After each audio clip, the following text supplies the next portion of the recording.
मेहनती और अपने लक्ष्य को भेदने की क्षमता रखने वाले मेष राशि के व्यक्ति, आज हम उनकी बात करने वाले हैं। यानी एरीज साइन यदि आपका है तो मंथली हॉरोस्कोप जुलाई 2022 का किस प्रकार से आपको रिजल्ट देने वाला है, यहाँ पर इसकी बात करेंगे। मेष राशिफल जुलाई 2022 की बात करेंगे, जिसमें जो हमारा प्रमुख टॉपिक होगा, जिसमें हमारी personality, love life, marital life, education, wealth, health, losses, decisions, यदि आप कोई बड़ा लेने जा रहे हैं तो उसकी चर्चा करेंगे। और ट्रांजिट की बात करेंगे, यानी गोचर का जो फल होता है, गोचर फल, उसकी यहाँ पर चर्चा करेंगे कि जो प्रमुख ग्रहों का जो परिवर्तन है, राशि परिवर्तन, उसका जो प्रभाव है वो आपको किस प्रकार से मिलता हुआ दिखाई देता है, यहाँ पर इसकी चर्चा करेंगे। तो मित्रों, ये जुलाई का एक चार्ट यहाँ पर बना हुआ है और इसके आधार पर ही ये समस्त जो आपका राशिफल है ये यहाँ पर आपको दिखाई देगा। तो मित्रों, वीडियो शुरू करें इससे पहले मैं सभी अपने गुरुओं को नमन करता हूं, आप सभी सब्सक्राइबर को दिल से धन्यवाद देता हूं, अपने सभी दर्शकों का स्वागत करता हूं। तो मित्रों, यदि आप अभी तक हमारे परिवार का सदस्य नहीं बने हैं, परिवार का हिस्सा नहीं बने हैं, तो नीचे सब्सक्राइब का बटन है, उसे दबा करके आप हमारे परिवार का हिस्सा ज़रूर बन जाएं।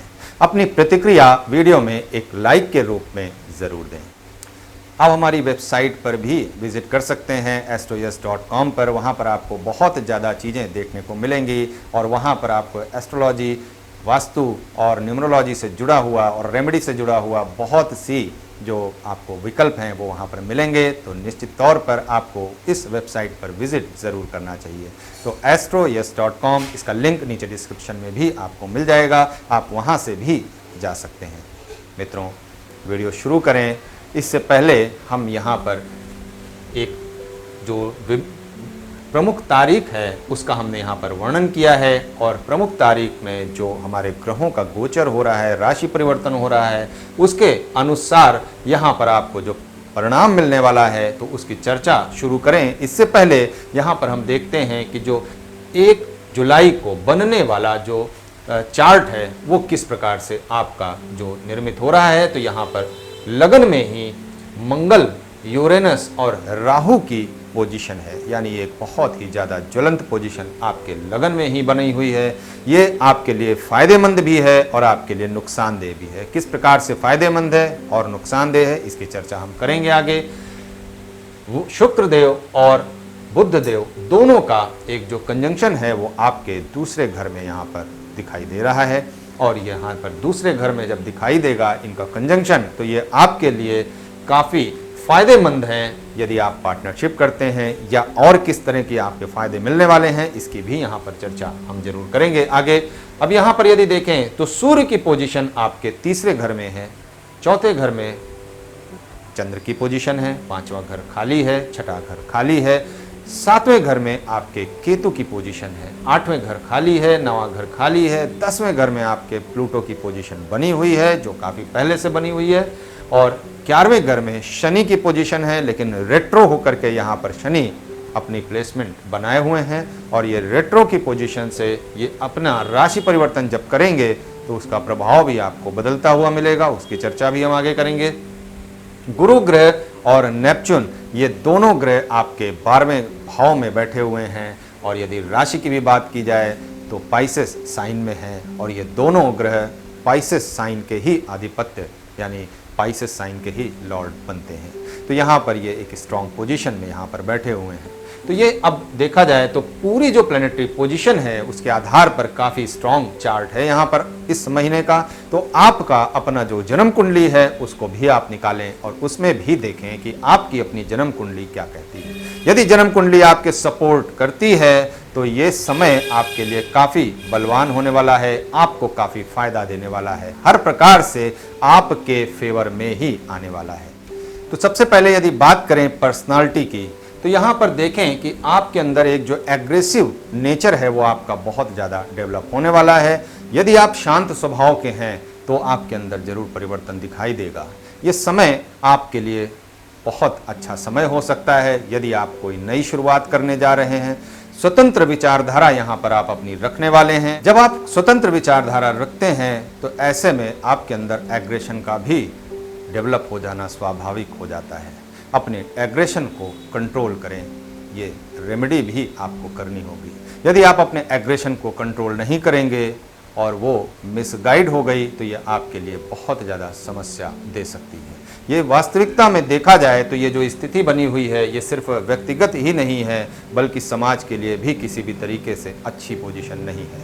ये समाज में उपद्रव, उग्रवादी स्वभाव और आपके आंदोलन और हिंसा में ये तब्दील हो सकती है यदि इसे सही रास्ता न मिले तो, क्योंकि हर प्रकार से ये इस स्थिति का निर्माण करते हैं। मंगल, राहु और यूरेनस की जब युति होती है और ख़ास तौर से मेष राशि में, तो ये जो आंदोलन की स्थिति है ये यहाँ पर जरूर डेवलप करते हैं। तो ऐसी स्थिति को गलत दिशा न मिले, गलत हवा या गलत साथ न मिल जाए, इस प्रकार का जो प्रयास है इसे करना चाहिए। वो चाहे समाज के लिए हो चाहे व्यक्तिगत हो, हर स्थिति में ये बातें लागू होती हैं। तो मित्रों, यहाँ पर यदि हम वेल्थ की बात कर लें तो यहाँ पर जो वेल्थ का जो आपका फोकस है वो काफ़ी आपके जो फाइनेंस है वहाँ पर आने वाला है। मार्केटिंग का जो क्षेत्र है वो आपका यहाँ पर डेवलप होने वाला है। हर प्रकार से मार्केटिंग का जो क्षेत्र है वो आपको सहयोग करता हुआ ही दिखाई देगा। यहाँ पर आपका जो जॉब चेंज यदि आप करना चाहते हैं तो यहाँ पर आपके लिए नई अपॉर्चुनिटी भी मिलते हुए दिखाई देती है। लेकिन मैं बार बार बोलूँगा कि अपने एग्रेसिव नेचर को यहाँ पर आपको कंट्रोल करना पड़ेगा। अपनी जो वाणी है उसमें मधुरता लानी पड़ेगी। यदि वाणी में हार्शनेस रहेगी तो सामने वाला आपसे इम्प्रेस नहीं होगा, किंतु आपके अंदर दृढ़ संकल्प है, आपके अंदर इतनी ऊर्जा है कि किसी को भी प्रभावित कर सकते हैं। तो अपनी ऊर्जा से प्रभावित जरूर कर सकते हैं, किंतु ऊर्जा दिखाने का भी आपके अंदर जो समय है, जो सहयोग है, ये आपको जरूर मिलना चाहिए। यदि आपकी जो है वेल्थ में और बात की जाए तो आपके जो यदि आप ब्लॉगिंग का काम करते हैं, स्क्रिप्ट राइटिंग का काम करते हैं, तो यहाँ पर ये भी एरिया आपके लिए काफ़ी एक्सप्लोर होने वाला है। यहाँ पर आपको काफ़ी हेल्प मिलने वाली है। यदि हम बात करें एजुकेशन की तो यहाँ पर आइसोलेशन जो है वो यहाँ पर ज़रूर दिखाई देता है। यानी अगर आप हायर स्टडीज़ में जाना चाहते हैं तो विदेश तो जा सकते हैं, यानी आप रहेंगे अकेले तो ही आपकी स्टडी यहाँ पर स्ट्रांग होते हुए ज़रूर दिखाई देती है। यदि हम बात करें फॉरेन ट्रैवल की तो यहाँ पर बिल्कुल फॉरेन ट्रैवल हो सकता है, वो एजुकेशन के लिए भी हो सकता है और ये आपके अपने घूमने फिरने के लिए भी ये सहयोग बन सकता है। आप कोई बड़ा प्लान बना सकते हैं फॉरेन ट्रैवल के लिए। आपको वीकेंड ट्रैवल के लिए भी यहाँ पर प्लान जरूर बनाना चाहिए, अपने फैमिली के साथ, अपने परिवार के साथ। पर्सनालिटी में भी और इम्प्रूवमेंट की आपको ज़रूरत है और वो किस प्रकार से है ये भी हम देखते हैं। और यहाँ पर यदि देखें तो आपका जो पार्टनरशिप का जो हाउस है 7th हाउस, यहाँ पर ये थोड़ा सा आपको समस्या जरूर दे सकता है। यदि आप पार्टनरशिप करने जा रहे हैं तो ये फैसला आपको थोड़े दिन टाल देना चाहिए। ये फैसला अभी आपको नहीं लेना चाहिए शुरुआत में, जुलाई के महीने में। और यदि आप पार्टनरशिप में हैं ऑलरेडी तो यहाँ पर बहुत ज़्यादा उम्मीद न लगा करके रखें। किसी भी काम को जल्द पूरा करना बहुत अच्छी बात होती है, किंतु किसी भी काम में जल्दबाजी करना ये किसी भी प्रकार से अच्छी बात नहीं होती है। इसलिए किसी भी काम में धैर्य भी रखना जरूरी है। जिस काम को होने में जितना समय लगता है उस काम को होने में उतना समय आपको देना चाहिए। यदि आप चाहेंगे कि उसे हम और जल्दी और कम समय में कर लें तो या तो काम खराब होगा या आपके अंदर एग्रेशन डेवलप होगा। तो दोनों ही स्थितियां अच्छी नहीं हैं, इसलिए ऐसा प्रयास आपको करना चाहिए कि आपके अंदर ये स्थिति बिल्कुल निर्मित ना हो। आइए हम बात करते हैं अब कि यहाँ पर जो पहला ट्रांजिट होगा, यानी अगर हम बात करें मरकरी की तो यहाँ पर 3 तारीख को मरकरी की पोजीशन आपके तीसरे भाव में आ जाएगी। तो सूर्य और मरकरी का जब सहयोग मिलेगा तो आपका मार्केटिंग का जो क्षेत्र है, मैंने बताया था अभी, वो मार्केटिंग का क्षेत्र आपका यहाँ पर बहुत ज़्यादा बढ़ने वाला है। आपको हर प्रकार से एक सहयोग यहाँ पर मिलता हुआ दिखाई देगा। यदि आप आर्टिस्ट हैं, कलाकार हैं, तो यहाँ पर आपके लिए हर प्रकार से एक नया मंच तैयार है, आप उसमें अपना प्ले जरूर कर सकते हैं। यदि आप फिल्म इंडस्ट्री या फिर जो है फोटोग्राफी से जुड़ा हुआ भी काम करते हैं तो भी ये स्थिति आपके लिए अच्छी है, आप इसका लाभ जरूर लें। यहाँ पर ये सहयोग बहुत ज़्यादा आपको लाभ देने वाला है। यदि बात करें आपके जॉब में तो जॉब में परिवर्तन का भी ये अच्छा समय है, आप जॉब में भी परिवर्तन कर सकते हैं। किंतु यहाँ परिवर्तन के लिए आपको अपना जो नटल चार्ट है उसका 10वां भाव जरूर देखना होगा। यदि आपने उस भाव की एनालिसिस ठीक से नहीं किया है, आपने 10वें भाव में एनालिसिस ठीक से नहीं किया है तो यहाँ पर आपको समस्या ज़रूर उठानी पड़ेगी। तो यहाँ पर इसका ध्यान ज़रूर रखें। यदि हम बात करें कि 9 जुलाई की बात करें तो यहाँ पर जो मून की पोजीशन है वो यहाँ से यहाँ पर आ जाएंगे और केतु और मून का जब कंजंक्शन होगा तो यहाँ पर आपको मानसिक दुविधा का सामना जरूर करना पड़ेगा। आप यदि पार्टनरशिप में हैं, मैंने पहले भी कहा था, तो वहाँ पे आपको बहुत ज़्यादा उम्मीद नहीं रखनी चाहिए कि आपका पार्टनर आपको प्रॉफिट देगा, या फिर अगर आपका लाइफ पार्टनर है और मैरिटल लाइफ की बात है तो वहाँ पर भी आप बहुत ज़्यादा उम्मीद न रखें अपने पार्टनर से। तो यहाँ पर ये स्थिति सामने निकल करके आती है। यदि लव लाइफ की बात की जाए तो लव लाइफ में भी आपका जो ये सहयोग है ये काफ़ी अच्छा होने वाला है। आप घूमने फिरने जरूर जा सकते हैं अपने साथी के साथ, अपने दोस्तों के साथ। तो यहाँ पर ये आपके लिए फायदे की ही समय यहाँ पर आने वाला है। यहाँ पर इसका आपको लाभ लेना चाहिए। यदि हम बात करें 13 जुलाई की, तो 13 जुलाई को जो चंद्रमा का ट्रांजिट है वही आपके नवम भाव में होगा, और जब नवम भाव में मून का ट्रांजिट होगा तो ये आपके लिए एक फेवरेबल स्थिति होगी। यदि आप एजुकेशन में कोई बड़ा फैसला लेने जा रहे हैं तो निश्चित तौर पर यहाँ पर आपको उस दिन ये फैसला जरूर लेना चाहिए। आपको हर प्रकार से यहाँ पर सहयोग मिलेगा। गुरु ग्रह का सहयोग मिलेगा, नेपच्यून ग्रह का सहयोग मिलेगा। आपको इन दोनों का सहयोग यहाँ पर मिलता हुआ दिखाई देगा। गुरु ग्रह का आशीर्वाद जब प्राप्त हो जाता है तो शिक्षा में किसी भी प्रकार की कोई समस्या, कोई रास्ता, रुकावट, कोई रोड़ा, ऐसा कुछ भी आपके सामने नहीं दिखाई देगा। रास्ते आपके सामने खुले होंगे। यदि विदेश बढ़ने जाना चाहते हैं, या फिर आप कोई इंटरनेट पर कोई बड़ा जो वेबसाइट है वो लॉन्च करना चाहते हैं, या फिर आप इंटरनेट से जुड़ा हुआ कोई सर्विस लॉन्च करना चाहते हैं, तो यहाँ पर उसके लिए भी ये बहुत अच्छा दिन है। यहाँ पर आपको इसका लाभ जरूर लेना चाहिए। यदि बात करें अब 14 तारीख की, तो 14 जुलाई को वीनस का एक ट्रांजिट यहाँ पर होगा आपके 3rd हाउस में। तो जो सहयोग होगा वो सूर्य, शुक्र और बुध ग्रह का सहयोग यहाँ पर आपके बना होगा। 15 तारीख को शनि की पोजीशन, ये रेट्रो है चूंकि, तो इसलिए ये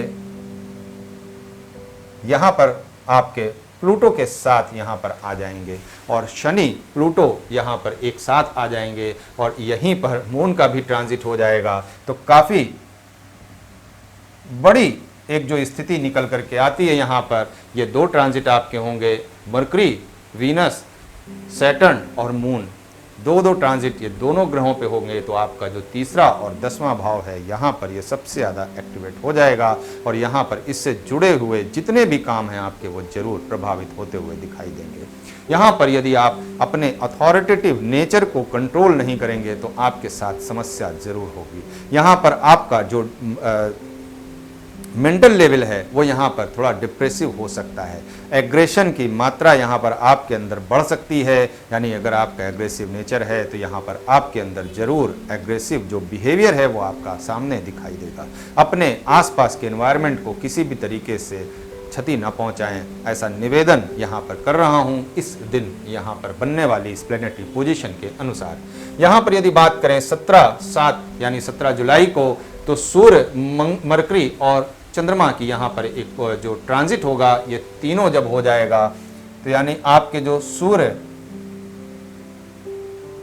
मरकरी की पोजीशन आपके 4थे भाव में आ जाएगी, और इसी दिन जो मून की पोजीशन है वो आपके 11वें भाव में आ जाएगी, और शनि की पोजीशन आपके 10वें और प्लूटो की पोजीशन आपके 10वें भाव में रहेगी। तो यहाँ पर ये जो स्थिति निकल करके आ रही है, आप अपने फैमिली के साथ ट्रिप पर जरूर जाएं। ये स्थिति आपके लिए हर प्रकार से फायदेमंद है। यदि आप कोई नया घर, नई प्रॉपर्टी लेना चाहते हैं तो उसके लिए भी ये बिल्कुल उचित समय है। यहाँ पर आपको हर प्रकार से ये सहयोग करता हुआ जरूर मिलेगा। अपने परिवार के साथ समय बिताने का आपको प्रयत्न करना चाहिए। ये समय आपके फैमिली में अपना समय देने का समय होगा, यानी आप अपने जो परिवार की खुशियां हैं उसको बटोरें झोली में और उसका एंजॉय करें। 18 तारीख की बात करें तो गुरु, नेपच्यून और मून की पोजीशन आपके 11वें भाव में आ जाएगी। 12वें भाव में आ जाएगी, तो मून की पोजीशन आपके जुपिटर के साथ आ जाएगी। तो यहाँ पर हर प्रकार से ये एक हार्मोनियस स्थिति ही बनेगी। और यहाँ पर यदि देखा जाए तो आप कहीं थोड़ा दूर पे जा करके घूमने फिरने का शौक़ रखेंगे, अपने परिवार के साथ, अपने परिवारजनों के साथ जरूर घूमने फिरने का योजना बनाएं। और हो सके तो इस योजना में आप हर प्रकार से अपने परिवार का सहयोग लें और परिवार का सहयोग दें। ये एक हार्मोनियस स्थिति आपके लिए बनी हुई है, इसका लाभ आपको जरूर उठाना चाहिए। यदि बात करें 21 जुलाई की, तो यहाँ पर जब मून की पोजीशन आपके लगन में आ जाएगी, तो यहाँ पर आपको थोड़ा सा अपने जो एकांतवास है उसमें जा कर के बैठना चाहिए। थोड़ा सा ध्यान और मेडिटेशन जरूर यहाँ पर करनी चाहिए, क्योंकि यदि आप अपने आप को संभालेंगे नहीं तो दूसरे इसका फ़ायदा ज़रूर उठाएंगे। आपकी जो मेंटल लेवल होगा वो थोड़ा सा यहाँ पर आपको विचलित करने वाली स्थिति बनाएगा। यहाँ पर आपके अंदर करने की बहुत कुछ इच्छा होगी। यदि आपने कुछ शुरू कर दिया है तो उस पर बेशक अपना फोकस बनाए रखें, और यदि आप कुछ शुरू करने जा रहे हैं तो धैर्य, मैं बार बार बोल रहा हूँ कि धैर्य का यहाँ पर आपको साथ जरूर लेना है। यदि आपने धैर्य खोया तो समस्या आपको जरूर होगी, इसका ध्यान आपको यहाँ पर रखना होगा। हो सकता है कि आप अचानक से बैठे बैठे बहुत उत्साहित हो जाएं, या हो सकता है कि बहुत ज़्यादा डिप्रेशन में आ जाएं थोड़ी देर के लिए। ये समय बहुत जल्दी निकल जाएगा, किंतु ये समय जो नुकसान दे करके जाएगा वो बहुत लंबे समय तक हो सकता है। तो इसलिए नुकसान को बिल्कुल बुक न करें, अपने जो प्रॉफिट है उसे ही केवल ध्यान दें। तो यहाँ पर इसका ध्यान आपको रखना होगा। यदि बात करें अब 26 तारीख की, तो यहाँ पर 26 को वीनस की पोजीशन है वो फिर आपके 4th हाउस में आ जाएगी, और मून की पोजीशन आपके फिर 2nd हाउस में आ जाएगी। तो यहाँ पर ये एक परिवर्तन फिर होगा।